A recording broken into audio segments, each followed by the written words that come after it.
Assalamualaikum warahmatullahi wabarakatuh. Jumpa kembali bersama channel kami Adi Reaction Official. Apa kabar teman-teman semua? Semoga teman-teman hingga saat ini masih selalu diberikan perlindungan oleh Allah Subhanahu wa Ta'ala dan kesehatan tentunya ya, dimanapun teman-teman berada. Dan terima kasih kepada teman-teman yang hingga saat ini ya masih setia pada channel kami dan yang telah subscribe channel kami ya. Semoga bisa menambah semangat untuk kami dalam memberikan konten-konten yang positif ya untuk umat Islam bangsa Indonesia dan juga untuk khalayak yang mungkin belum mengetahui ya dari tinjauan literasi ya, sehingga kami akan selalu insya Allah memberikan konten-konten yang bermanfaat untuk kalian semua. Insya Allah teman-teman ya. Terima kasih atas dukungannya. Nah, teman-teman, pada kesempatan kali ini saya ingin membahas ya atau sedikit mereaksi dari beberapa literasi atau konten kreator yang saya lihat beberapa orang membahas ya tentang mistis, tentang fenomena Nyi Roro Kidul atau Kanjeng Ratu Kidul ya teman-teman ya. Kanjeng Ratu Kidul mempunyai anak asuh itu konon Nyi Roro Kidul sendiri teman-teman. Yang nanti berbeda dengan Nyi Blorong ya, yang menjadi panglima pasukan ya di Laut Pantai Selatan Jawa. Itu konon cerita yang beredar di masyarakat. Namun di sini apapun yang sekarang masyarakat sudah mempercayai atau meyakini itu ada kaitannya dengan masa lalu ya teman-teman ya. Artinya sebelum Islam dalam kerajaan Majapahit memang mungkin sudah ada mitos-mitos yang sudah berkembang pada masyarakat sehingga ketika Islam hadir tidak serta-merta mitos tersebut dihilangkan begitu saja. Nah, di sini menarik nih. Kalau saya baca dari buku ya, MC Rickleff ya, beliau menyematkan sosok dari penguasa Laut Pantai Selatan Jawa yang namanya Kanjeng Ratu Kidul itu. Namun berbeda dengan Nyi Roro Kidul ya, yang mungkin kategorinya anak buahnya ya atau anak asuhnya yang kemudian berseteru dengan Nyi Blorong ya. Nah, di sini pada awal abad ke-17 ya menurut MC Rickleff ya teman-teman ya, dinasti yang berkuasa adalah dinasti Mataram. Nah, di sini ketemu bahwa sebelum adanya Islam berkembang di Indonesia atau pada masa lalu Hindia Belanda, mungkin ya pada masa lalu dalam kerajaan Majapahit sebelum Islam hadir ya oleh Wali Songo, oleh orang-orang dipercaya sebagai pembawa Islam di bumi Nusantara, ada mitos-mitos yang sudah berkembang di masyarakat ya, entah itu Kanjeng Ratu Kidul, entah itu ada apapun juga, minimal di sini ada sedikit yang menarik menurut MC Rickleff. Pada awal abad ke-17, dinasti yang berkuasa adalah dinasti Mataram yang wilayahnya meliputi daerah Yogyakarta sekarang. Di sana raja terbesar di Jawa dari era pasca Majapahit, Sultan Agung, mempertemukan dan mendamaikan keraton dan tradisi-tradisi Islami. Nah, Sultan Agung tidak lantas memutus hubungan mistisnya dengan penguasa rohani tertinggi yang diyakini oleh masyarakat asli Jawa. Nah, di sini menarik teman-teman ya. Saya kutip sedikit lagi teman-teman ya. Sultan Agung tidak lantas memutus hubungan mistisnya. Nah, di sini menarik pada karya MC Rickleff ya dalam bukunya Mengislamkan Jawa.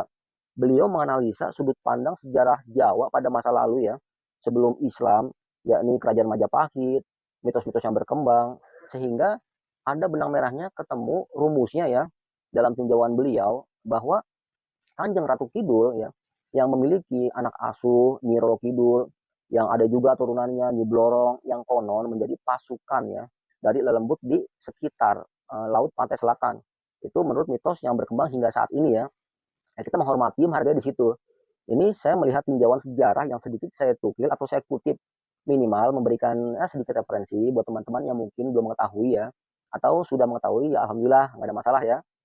Silakan bereaksi atau memberi kritikan untuk membangun apabila ada kesalahan ya dalam tulisan beliau nggak ada masalah. Sekali lagi di sini saya tidak menafikan sejarah atau mitologi atau yang sekarang sudah dipercaya pada masyarakat Indonesia ya sebagian dari kalangan Jawa, sebagian kalangan Sunda yang mempercayai bahwa memang Nyi Roro Kidul ya, Kanjeng Ratu Kidul atau Nyi Blorong benar adanya. Memang menarik untuk dibahas. Setidaknya saya berikan data yang mungkin sekiranya teman-teman belum mengetahui. Beliau Raja Mataram tidak lantas memutus hubungan mistisnya ya dengan sejarah masa lalu yang diyakini sebagai kurofat atau tahayul semata. Jelas ya? Nah, namun secara tegas Sultan Mataram pun ingin menghilangkan atau menjadikan kerajaannya lebih Islami. Nah, hingga pada masa kini memang mitos itu berkembang diyakini bahkan saya melihat beberapa fenomena yang hingga sekarang mau izin ya mungkin masih diyakini sebagian masyarakat kita dengan bermaksud tidak menghina ya teman-teman ya. Sebagai contoh begini, kita langsung ambil kepada kisah Nyi Roro Kidul yang konon sekarang diyakini di Pelabuhan Ratu ya, ketika orang-orang ingin berkunjung ke pantai tersebut ya, jangan memakai baju hijau yang notabene disukai oleh Nyi Roro Kidul.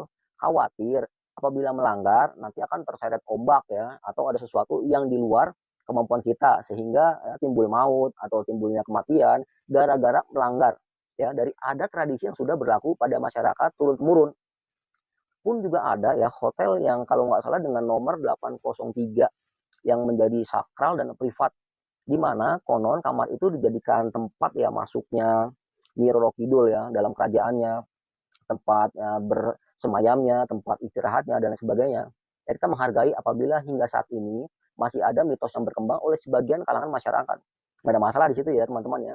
Nah di sini perlu saya sedikit luruskan atau kuatkan bahwa kadang-kadang memang mitos ya atau budaya atau klinik dan lain sebagainya itu kalau kita kaitkan dengan Islam, seakan-akan Islam memang sangat berseberangan.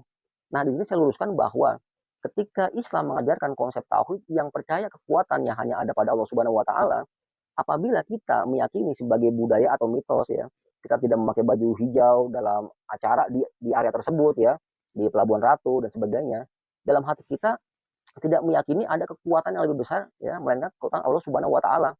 Andai kata kita berprinsip atau punya keyakinan ada kekuatan lain di luar Allah Subhanahu wa taala, khawatir ya, itu mendekati kepada kemusyrikan. Itu yang diantisipasi oleh sebagian kalangan umat Islam atau ulama-ulama yang sudah memang kredibel di bidangnya. Mohon di sini dipertegas teman-teman ya, jangan disalahartikan. Hanya mungkin ya seakan-akan Islam mengganggu dari adat budaya yang sudah ada, adat istiadat yang sudah ada, tahayul kurofat. Makanya di sini ketemu nih dalam kerajaan Mataram pada masa lalu memang Sultan Agung tidak memutus ya, tidak memutus total hubungannya dengan penguasa laut pantai selatan yang dikenal dengan sebutan Ratu Kidul. Uh, Beliau meyakini pada masa lalu memang apabila ya sang raja tersebut memutus hubungannya, klinik ditiadakan, mitos dihilangkan, mungkin sebagian kalangan masyarakat Jawa pada masa lalu agak sulit menerima Islam teman-teman, agak berat lah.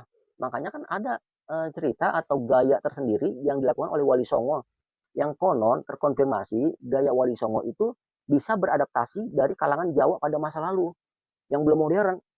Bayangkan ketika Wali Songo ingin mengajarkan Islam kepada masyarakat yang benar-benar menolak klinik, menolak adat istiadat yang sudah terjadi, mungkin agak sulit. Sehingga seakan-akan oleh sejarawan sebagian kalangan pantas ketika disematkan untuk melegitimasi kekuasaan, ya. Karena di sini kekuasaan atau raja ya yang ya bisa dikategorikan yang ada hubungannya dengan kekuasaan untuk masyarakat, legitimasi diperlukan dan itu sangat kuat pengaruhnya teman-teman. Dari yang mitos bisa menjadi real seakan-akan ya, bisa menjadi kenyataan. Nah, di sini saya sedikit ya mengkomparasi ya, sedikit melakukan perbandingan. Mungkin teman-teman sudah paham semua ya. Di sini saya menganggap sudah hal yang biasa atau hal yang umum. Pada masa lalu ketika Raja Romawi sudah mendeklar ya agama Kristen sebagai agama kekaisaran, luar biasa dampaknya kan. Kristen berkembang pesat karena negara sudah mengakui ya, dan agamanya sudah terlegitimasi, terakui oleh siapa? Ya, oleh pengaruh dari raja tersebut. Ketika kaisar sudah menerapkan, sudah mengakui agama tersebut, lalu berbeda dalam sudut pandang sosial, otomatis banyak pengikutnya dan formal secara kelembagaan negara. Pun begitu, apabila Serat Centini di sini yang dianggap oleh karya MC Recreate ini sebagai karya monumental dan di Wikipedia ketika tokoh Nyi Roro Kidul pun masuk kepada kitab Serat Centini, ini berarti ada korelasinya bahwa terjadi legitimasi oleh kerajaan Mataram, rajanya ya Sultan Agung. Mungkin ya kalau saya telah lebih dalam lagi, karena pentingnya di situ. Nah, kalau kita tarik lagi sejarahnya, ada benang merahnya ketika Kiai Haji Ahmad Dahlan membangun Muhammadiyah ya teman-teman, mau izin ya. Muhammadiyah itu dibangun tahun 1912 yang memang pada masa lalu yaitu ya banyak klinik, banyak tahayul, banyak kurofat yang mustahil bisa dihilangkan. Memang, namun Muhammadiyah bertujuan baik ya, ingin memurnikan ajaran Islam ya. Namun di sini saya tidak menghina ya pihak-pihak yang masih mungkin ya mengikuti tradisi ya, menghormati tradisi. Bukan berarti saya menafikan ya atau mengharamkan total, artinya sudut pandangnya di sini tergantung dari masing-masing orang ya. Saya hanya memberikan pemahaman dari beberapa literasi yang saya baca, mungkin teman-teman belum mengetahui. Sehingga kesimpulannya bisa teman-teman dapatkan sendiri. Sebagai contoh, ketika Muhammadiyah ya berdiri pada paham tidak mengakui adanya fenikisme, tidak mengakui adanya tahayul, kurufat dan lain sebagainya pada kalangan Jawa. Nah, pada tahun 1926 berdirilah organisasi Nahdlatul Ulama yang secara kultural memang melestarikan. Nah, di sini kita saling menghargai teman-teman ya. Tidak ada permusuhan di antara kita sebagai umat Islam. Artinya, apabila secara kultural ada yang memelihara, otomatis ya memang tidak mungkin namanya klinik, budaya itu hilang ya. Walaupun tanda petik ya, seakan-akan memang itu kurofat atau tahayul. Namun pada sejarahnya atau kenyataannya, hingga saat ini Kanjeng Ratu Kidul, Nyi Roro Kidul, Nyi Blorok seakan-akan ya tokohnya benar-benar ada dan diyakini oleh sebagian masyarakat Indonesia, khususnya dari kalangan Jawa dan Sunda. Dibilang tidak ada, dibilang mitos, tapi ada kamar yang sakral 803. Ada kamar yang privat seakan-akan benar terjadinya ya cerita tersebut ya. Dibilang mitos, dibilang fakta, ada terjadinya kepercayaan masyarakat yang tidak mau memakai baju hijau ketika di area Pelabuhan Ratu karena khawatir terjadi hal-hal yang tidak diinginkan. Nah, di sini kembali kepada klan Jawa pada masa lalu memang ya pra Islam yang wajar lah ketika berkecamuk dengan hal-hal yang seperti itu ya, dengan mistis, dengan hal-hal gaib. Kita harus mengakui walaupun memang tujuan Muhammadiyah ya baik demi kedepannya umat Islam tidak terkontaminasi oleh hal seperti itu agar Islam terjaga pun nggak salah teman-teman ya. Nah, NU pun saya maklumi ya, apabila melestarikan ya. Kenapa? Karena sistemnya kan melestarikan tradisi teman-teman ya. Mungkin sudah paham lah banyak literasinya ya. Sekarang pun NU ya saya anggap menjadi bagian dari pemerintahan dan sangat benar-benar mendukung apapun yang pemerintah lakukan. Jadi, apabila ada yang mengatakan bahwa Nyi Roro Kidul, Kanjeng Ratu Kidul, dan beberapa turunannya dianggap mitos, ya kita harus maklum juga ya, kita menghargai apabila ada organisasi yang mungkin ya tidak mempercayai ya mitos tersebut. Namun saya pun menghargai apabila ada suatu organisasi yang ingin melestarikan ya budaya tersebut ya demi tujuan memperkaya khazanah ya budaya Indonesia agar Indonesia tidak terpecah belah dengan kultur itu, agar kita bisa bersatu dengan sudut pandang masing-masing dari tokohnya. Karena apabila ditarik lagi pada masa lalu yang gaya ceramah atau gaya bagaimana Islam bisa berkembang, apabila tidak masuk kepada kulturisasi, apabila langsung pakai paham maaf ya, paham Wahabi ya benar-benar yang tidak ada kaitan dengan Islam, kita harus nafikan, kita harus haramkan kategorinya bid'ah. Mungkin ya, saya pun khawatir Islam tidak akan menjadi ya agama mayoritas di negeri ini ya. Bahkan bisa akan lebih sulit karena menolak hal seperti itu yang pada masa lalu memang sulit dihilangkan. Dan kedepannya saya yakin apabila masih dipertahankan, apabila masih mitos-mitos ini dijadikan suatu literasi yang formal, mungkin sebagian kalangan cerdik pandai pun ya mungkin meninggalkan, namun masih menghargai sebagian apabila yang masih percaya nggak ada masalah ya. Yang jelas ketika umat Islam berpandangan apabila sedang main ke Pelabuhan Ratu, apabila sedang main ke Pangandaran, Parangtritis dan lain sebagainya ya di laut pantai selatan Jawa, apabila tidak sampai mengakui adanya kekuatan supranatural ya di luar dari Allah Subhanahu wa taala, itu tidak sampai terjadinya suatu apa ya sebutannya kemusyrikan, tidak mendekati kemusyrikan. Tapi ketika kita bermain di area pantai laut selatan, di selatan Jawa, di Parangtritis, di Pelabuhan Ratu, dimanapun juga ya, yang sekarang mungkin menjadi mitos yang sangat melekat di masyarakat, apabila kita meyakini tetap Allah Subhanahu Wa Taala ya pemegang kekuasaan yang membuat keputusan ya bahwa maut ya segala sesuatu ada di tangan Allah Subhanahu Wa Taala, kita insya Allah iman kita terjaga. Jadi nggak usah khawatir, silakan menghargai mitos yang ada ya, mungkin pakai baju merah, pakai baju hijau dan sebagainya segala macam. Namun jangan juga mengakui adanya dalam hati ada kekuatan supranatural yang lebih melebihi dari Allah Subhanahu Wa Taala ya dalam sudut pandang teologi Islam. Nah di situ nggak ada masalah, jadi iman tetap terjaga. Bukankah Muhammadiyah pada masa lalu ya terkenal sebagai penjaga iman umat Islam kan? Ya. Nah di sini apabila teman-teman ingin mengkritisi tentang organisasi Muhammadiyah itu nggak ada salahnya. Jadi bukan berarti organisasi Muhammadiyah itu membenci ya, membenci tahayul ya, kurofat, mitos sebagainya, bukan membenci. Cenderung tujuannya ingin memurnikan Islam ya, yang tidak berkaitan atau mendekati kesyirikan. Minimal Muhammadiyah ingin menyingkirkan secara halus, tidak frontal ya. Walaupun pada akhirnya ada organisasi NU yang secara kultural ingin melestarikan ya kita saling menghargai sebagai umat muslim ya saling apa mencintai tidak ada permusuhan. Namun yang pada akhirnya karya dari MC Reclef ini saya apresiasi ya. Kenapa? Karena memberi suatu tinjauan akademis yang sangat luar biasa tapi bisa menyematkan ya tokoh tersebut ya pada karya tulisnya, yang apabila memang ya tidak diakui, tidak ada, tidak mungkin masuk pada tulisan beliau. Namun dalam sudut pandang beliau yang sangat akademis, menurut saya sangat objektif ketika beliau ya menempatkan apa Sultan Mataram itu tidak memutus mata rantai dengan penguasa tertinggi rohani ya yang pada masa lalu, yaitu Ratu Pantai Selatan atau Ratu Kidul. Beliau sangat objektif bahwa terjadi kenyataan pada masa lalu, mitos yang sangat melekat di masyarakat, sehingga beliau menyematkan pada bukunya ya sebagai tinjauan sejarah. Ini loh Islam pada masa lalu ya, karena judulnya juga mengislamkan Jawa, sejarah Islamisasi di Jawa dan penentangnya dari tahun 1930 sampai sekarang. Nah, jadi beliau objektif teman-teman ya, yang akhirnya apabila ada yang percaya terhadap mitos tersebut, ya silakan. Apabila ada yang tidak percaya pun kita tidak usah menghujat teman-teman ya. Kita tetap bersaudara, kita kaya akan khazanah Indonesia, budaya, adat istiadat dan sebagainya. Namun dalam tinjauan teologis, entah itu agama Islam, Kristen, Buddha, Konghucu dan lain sebagainya, punya sudut pandang sendiri, dan di sini saya mengkhususkan dalam tinjauan ya teologi Islam. Jadi selama kita tidak ya mengakui ada kekuatan selain kekuatan Allah, itu nggak ada masalah teman-teman. Yang dikhawatirkan ya ketika kita membahas Nyi Roro Kidul, ketika kita membahas ya Nyi Blorong, ya Kanjeng Ratu Kidul, penguasa laut pantai selatan, ketika kita membahas mitos-mitos yang terjadi di masyarakat, khawatirnya ya ada pengakuan bahwa ya Ratu Kidul itulah kekuatan yang benar-benar bisa dipercaya, bahkan kita bisa mengikuti mitos tersebut. Nah, itu yang bahaya mendekati kemusyrikan.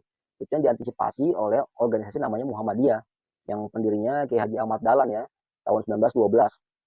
Nah, terakhir, apabila ada teman-teman yang mempercayai mitos tersebut, ya saya persilakan sebagai suatu bahan literasi, ya bahan pemahaman bahwa di Indonesia memang banyak mitos-mitos yang berkembang yang di masyarakat kita sudah terlanjur diyakini ya.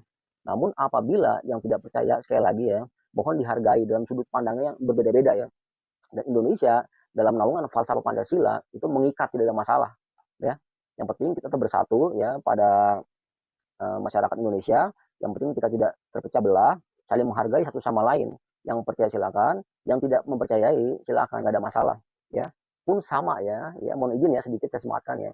Toh yang kemarin rame atau viral kan sama juga ya teman-teman ya. Ada yang percaya Habib Rizik turun Nabi, ada yang percaya Gus Dur pun turun Nabi, walaupun sudut pandangnya bukan dari kan Balawi, kita serahkan kepada masing-masing ya masyarakatnya kan, umat Islam kan. Tapi itu tidak membatalkan sebagai seorang muslim ya. Percaya tidak percaya tidak membatalkan akidah Islam. Kan gitu ya teman-teman ya. Jadi tinjauannya sangat menarik. Demikian teman-teman ya, ulasan singkat saya ini ya. Apabila ada kata-kata saya yang kurang berkenan atau literasi yang kurang ya, saya sampaikan. Saya rekomendasi kepada teman-teman untuk detailnya ya. Karena durasi, teman-teman bisa baca buku karya MC Reclef ya, yang berjudul Islamisasi di Pulau Jawa ya. Di sini agak lengkap, memang agak tebal bukunya. Minimal ada disematkan ya penguasa Ratu Kidul, penguasa Laut Pantai Selatan. Kok bisa masuk ya? Nah, detailnya teman-teman bisa baca di situ dalam karya beliau ya. Semoga ada manfaatnya. Jumpa kembali pada konten kami berikutnya. Assalamualaikum warahmatullahi wabarakatuh.